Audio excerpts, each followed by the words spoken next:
properly. We surveyed 114 buses and found that 45.79% of the announcements on the buses are not working. So that's basically about half of the time the audible and visual announcements are not working on the buses. In addition to that, there's external route identification, basically where the bus pulls up and says which route number it is. And we found that those announcements were not working 84% of the time. Both of these are ADA violations, which is why we had to give Nice Bus a failing grade. Nice Bus also was rated poorly on the Braille accessibility of several of their bus terminals. We looked at Jamaica Bus Terminal, where Nice Bus operates from Jamaica.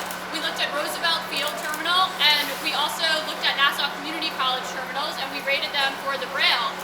We found that none of these bus terminals had any Braille, and in addition, Roosevelt Field in particular is a very dangerous bus terminal for riders to operate, mainly because the white on the lines where people would cross in the crosswalk are faded, so it would be very difficult for people to be able to make that cross for the crosswalk.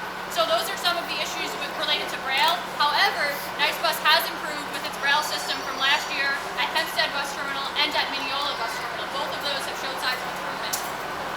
The addition of 45 new buses to the fixed route bus system has improved the functioning of the wheelchair lift. Last year we did a survey that showed that 5.42%, that's again 5.42% of the buses were not working, and we saw this year, after surveying 300 buses, that it was brought down to 3.56 of the buses were not working. So that was an improvement from last year to this year.